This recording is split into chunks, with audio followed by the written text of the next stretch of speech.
Olá, meninos e meninas, estudando verbos, né? Então vamos lá, mandar brasa nos verbos. Eu trouxe para vocês hoje flexão verbal. Então a gente vai começar por tempo. Então o verbo ele flexiona no tempo, no modo, na pessoa, no número, né? Então vamos começar aí em relação ao tempo. Então, os tempos do indicativo. Ora, nós temos os tempos do indicativo, basicamente, quando a gente fala de tempo, antes disso, né? Quando a gente fala de tempo, a gente tem presente, pretérito e futuro, né? Quando a gente é criança, a gente aprende o presente, o passado e o futuro. E aí, a ideia do pretérito é que existe uma diferença entre os níveis do pretérito, quer dizer, a relação de continuidade ou não, de conclusão ou não das ações no tempo passado. Então, o pretérito é algo mais específico do que o passado. O passado é uma coisa muito vaga, né? E aí o nome do pretérito vem exatamente para fazer essa especificidade. Então, presente só tem um, pretérito tem 3 e futuro tem 2, tá? O presente é sempre um tempo... antes disso também. O indicativo é um modo que vai dizer para o leitor ou para o interlocutor. Quando a gente escolhe usar os tempos do indicativo, o que o interlocutor percebe é que quem está falando tem certeza sobre aquilo que está falando, né? Reparem, por exemplo, que quando a gente usa, quando a gente faz uma defesa de tese, quando a gente defende uma opinião, as nossas opiniões são formuladas no presente, né? Isso assim é dessa forma, eu penso assim, porque a sociedade é daquela maneira. Enfim, a gente usa sempre o presente, a gente usa sempre os tempos do indicativo. E dentre os tempos do indicativo, o presente é aquele que indica a maior certeza. E aí, como ele indica essa maior certeza, ele é usado para o passado, ele é usado para o futuro, ele é usado em uma porção de circunstâncias, que foi o que eu quis trazer aqui para vocês. Então, olha só, o presente ele vai ser empregado, primeiro, para enunciar um fato atual. Então, a divisão dos tempos entre presente, passado e futuro, presente, pretérito e futuro, se dá pela questão da enunciação do fato. Alguém vai dizer um fato.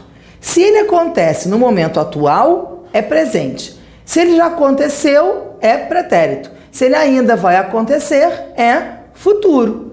Então, a divisão dos tempos se dá nessa perspectiva do fato que vai ser enunciado, tá? Então, o presente enuncia um fato atual. Por exemplo, faz muito calor. Neste momento, faz muito calor. O tempo, então, aqui é o presente, porque está sendo enunciado um fato que é atual. No momento em que a pessoa está falando, aquilo está acontecendo. Nossa, está fazendo um calor, né? Faz um calor. Sei lá, gravo nesse momento, né? Então o presente ele vai significar, dos usos é esse uso de algo que está acontecendo no momento da fala, tá? Então tá aí. Mas não é só para isso que a gente usa o presente. Então olha só, para enunciar ações e fatos que são permanentes. A gente até pode dizer assim, então eu não posso pensar que aquele faz muito calor está exatamente dando essa circunstância de continuidade, né, de permanência. Ou pode. Se, por exemplo, eu disser assim, faz muito calor no Rio de Janeiro no verão, quer dizer, sempre faz muito calor naquele momento, ou até sempre faz muito calor o ano inteiro. Então, faz muito calor no Rio de Janeiro. Pronto. Está indicando um assunto, né, um evento, um fato melhor, um fato permanente. E aí a gente usa para as verdades científicas todas. Então, por exemplo, a Lua gira em torno da Terra. Pronto, ela gira. Ela está girando neste momento, mas ela já acabou de girar e ela vai continuar girando. É uma verdade científica. E aí mesmo que a gente diga, mas tem uma série de verdades científicas que já foram por água abaixo. Então elas deixaram de existir. Mas enquanto elas vigoraram, elas foram expressas no presente. Então sempre que a gente quiser determinar algo como uma verdade científica, a gente vai usar o presente, né? O som não se propaga no vácuo. Pronto. Então quando a gente fala assim, homem é tudo igual, né? Mulher é tudo igual. É uma verdade científica que a gente usa que é expressada por meio do presente, tá? Então essas afirmações assim categóricas são expressas no presente. Para quê? Para dar certeza, a pessoa está certa daquilo que ela está dizendo, tá bom? Então aqui, ó, a Lua gira em torno da Terra. Também serve para expressar uma ação contínua ou uma característica do sujeito. Então, olha, leio todas as noites. Não é uma verdade científica, né? Não é assim uma afirmação categórica, mas é a expressão de um fato que acontece sempre, que é contínuo. Então, também eu uso o presente, leio todas as noites. Mesmo que uma noite ou outra eu não leia, é uma ação contínua, né? Repetitiva. Então, tá aí o presente para dizer isso. A mesma coisa, uma característica, ó, sou tímido. Pode até não ser em todos os momentos da vida, mas é uma característica comum. Então, essa característica também, quando é colocada, ela é colocada no presente. Tá? Essa ideia de continuidade, de permanência. Reparem, ó, permanência, continuidade, né? Tá sempre associado ao presente. Nessa letra D, para aproximar o leitor dos fatos ocorridos no passado, o presente histórico. Esse presente histórico é muito usado, e é muito usado na teoria mesmo, para se falar da história do mundo, da história do Brasil. Então isso é uma estratégia que a língua oferece, e aí muitos historiadores usam para aproximar o leitor do fato narrado. Então, por exemplo, você vai dar aula para uma criança, lá para um garoto que tem 15 anos, está lá no ensino médio, né? Na primeira série ou no nono ano, enfim. Você vai dar uma aula para falar, vai contar uma história, né? Uma história do Brasil. Você vai contar para essa pessoa uma coisa que aconteceu lá em 1200, 1300, 1400. É abstração demais, né? Se para o adulto já é uma abstração, imagina para o leitor comum ou para um estudante ainda de ensino médio. E aí, para que a pessoa fique assim encantada com aquela narração, como se fosse uma história infantil, é muito comum se usar o presente. Aí, naquele momento, a vovozinha é salva pelo lenhador, aí tá lá a criancinha com o olho brilhando, né, como se ela estivesse vendo o lenhador lá, né, salvando a vovozinha. O uso do presente histórico é exatamente para dar esse efeito no interlocutor. Então, você está narrando um fato, pode ser até um fato da sua viagem, você viajou, né, e aí está narrando o fato da sua viagem. Se você quiser que a pessoa fique assim empolgadíssima, nossa, aí eu entro no avião e faço não sei o quê, usa o presente. O presente vai fazer a pessoa se transportar para a cena que está sendo narrada, tá? Isso é uma estratégia da língua e tem esse nome, o presente histórico, tá? Então, em 1954, morre Getúlio Vargas. Em documentários, a gente vê muito esse uso do presente histórico, né? Sempre que existe a ideia de se alcançar um público muito diverso em relação aos acontecimentos, né, aos fatos históricos, o presente histórico é usado, tá? Então, já é diferente de todos eles, tá vendo? Qual é o tempo? Tudo é presente. Presente do indicativo. Mas o aspecto verbal, ou seja, o sentido, o uso que se faz do presente é diferente em cada uma dessas frases, em cada um desses exemplos. Tá? Vamos lá. Também serve para marcar um fato futuro. Aí, mas se o presente num primeiro momento marca um fato atual, como é que ele está sendo usado para o futuro? Não acabamos de falar do presente histórico? Então, se o presente serve para dar essa ideia de certeza, para levar o leitor para o momento da cena, né, transportá-lo para aquele momento, para que aquilo seja um momento atual na cabeça do leitor, também existe essa projeção de futuro. A pessoa tem tanta certeza de que o que está lá no futuro vai acontecer, que ela se projeta para aquele momento, para que aquele futuro seja um fato atual, e ela esteja já vivenciando esse futuro. Por exemplo, amanhã venho visitar-te. A pessoa tem tanta certeza de que não vai acontecer nada entre aquele momento e o dia seguinte que ela usa o presente. Mas pode acontecer tanta coisa, a pessoa pode, sei lá, passar mal, enfim, pode acontecer tanta coisa nesse meio de caminho, né? Que a visita pode não se realizar. Mas quem está falando tem certeza naquele momento do que ela vai fazer. E esse tom de certeza é dado aqui por esse fato no futuro sendo trabalhado com o presente. Amanhã eu venho visitar-te, não é amanhã eu visitarei você, né? Amanhã eu venho. É muito mais forte, é muito mais categórico do que amanhã eu visitarei você, né? Amanhã eu vou visitar você, eu venho visitar você. A locução verbal tem essa característica de aproximar, né? O leitor, o interlocutor do falante. Então, o venho presente sendo usado para futuro.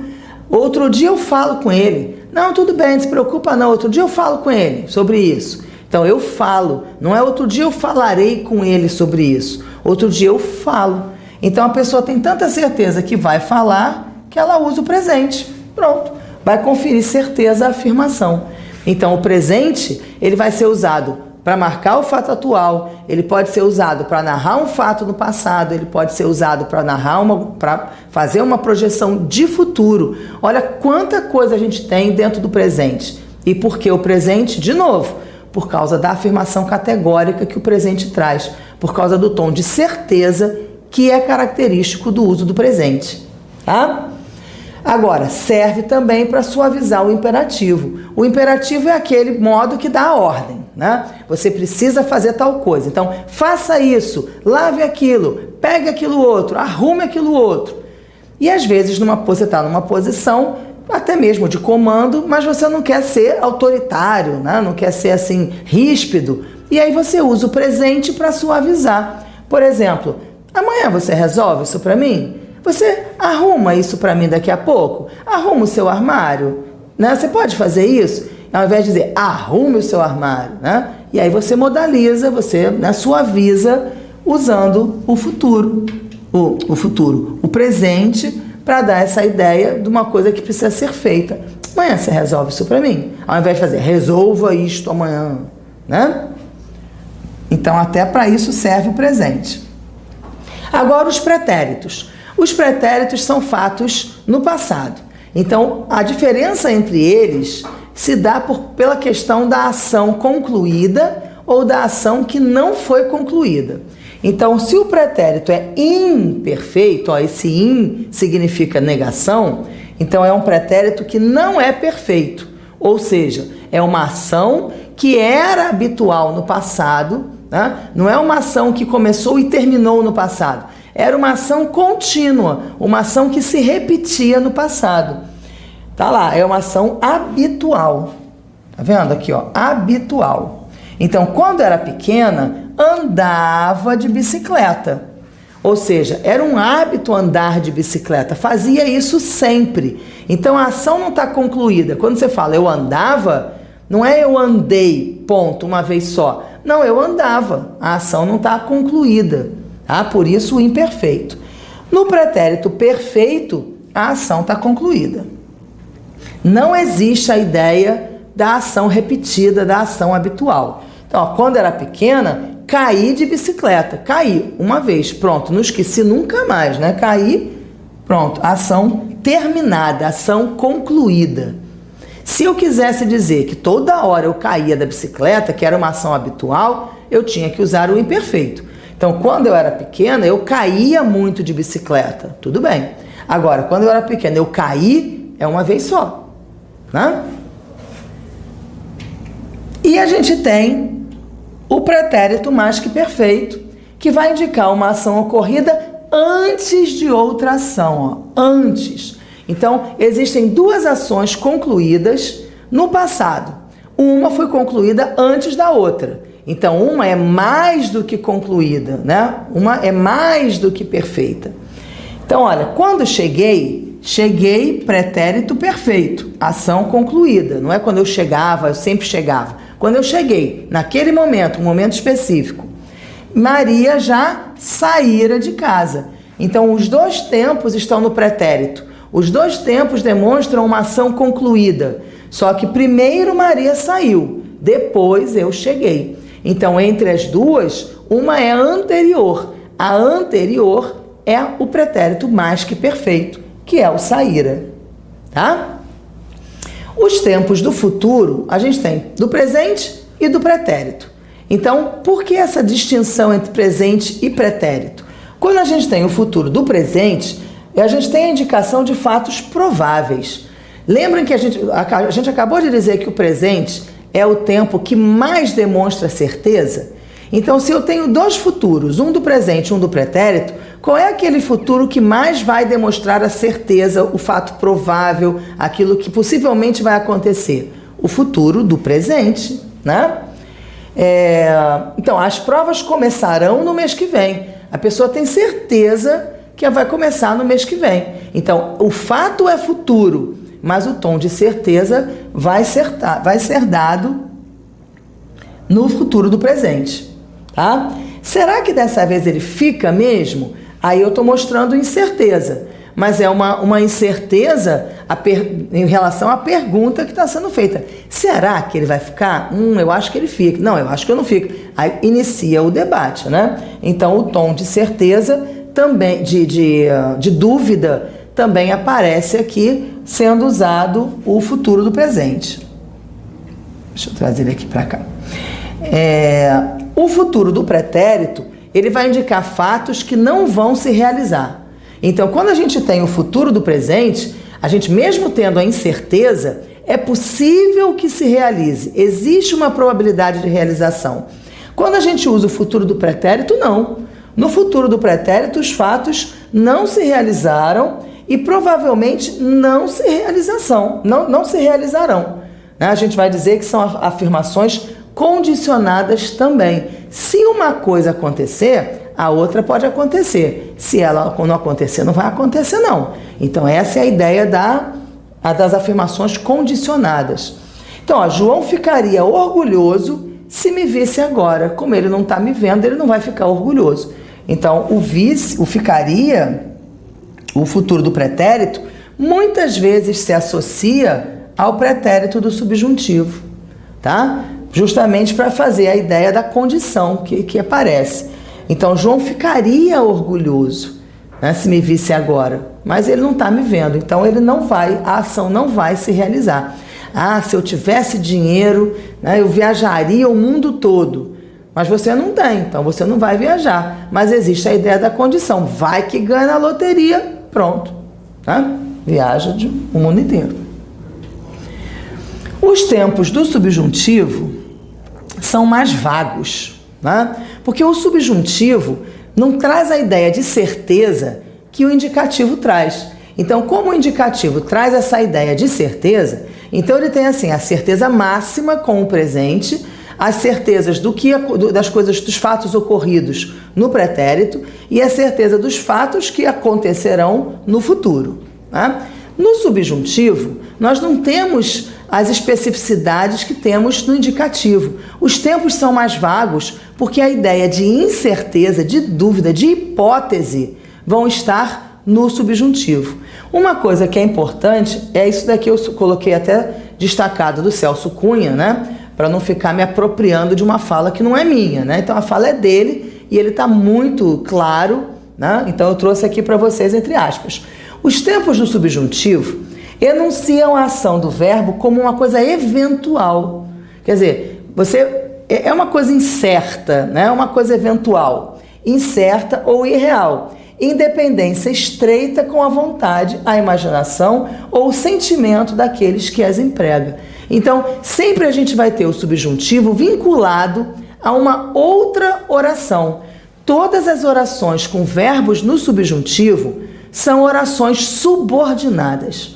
A gente não usa, no período simples, o tempo subjuntivo. A gente só usa o tempo indicativo. Quando a gente usa o tempo subjuntivo, é porque a gente está no período composto por subordinação. Então, tem sempre uma vontade, como o Celso Cunha diz, existe sempre uma vontade, uma imaginação, um sentimento que vai então se ligar a esse subjuntivo, a essa hipótese. Então, olha só, espero que ele esteja melhor. Repara, esteja é algo incerto. Então, não é aquela coisa forte, né, que tem o presente do indicativo. E está ligada a uma oração principal. Espero, quem espera, espera alguma coisa, espero que ele esteja melhor. Repararam? É um período composto por subordinação. Essa forma aqui está no presente, presente do subjuntivo. Quer dizer, está ligada ao momento atual. Tomara que nesse momento atual ele esteja melhor. Agora, a gente tem também, ó, duas orações aqui. De novo, ó, um período subordinado outra vez, né? Se tivesse coragem, faria uma plástica. Então, é uma hipótese, né? Uma condição. E essa ideia, então, da condição, que você não sabe se vai realizar, se não vai realizar, mas possivelmente você não vai realizar, a ideia do pretérito do subjuntivo, né? Que vai ser associado ao futuro também do pretérito.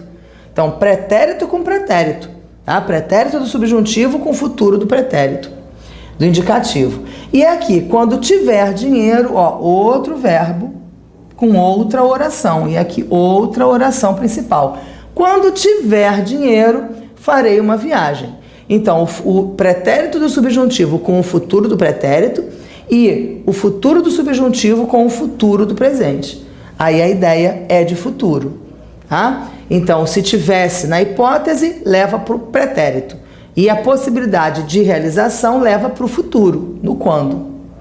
Tá legal? Então, a gente falou dos tempos do indicativo, dos tempos do indicativo, dos tempos do subjuntivo, né? As flexões de tempo, e que a gente começa pelas flexões de tempo aqui hoje, né? Mas tem flexões de modo, tem as flexões de pessoa. Procurem aí no site para completar esse conhecimento de verbo, tá bom? Até a próxima!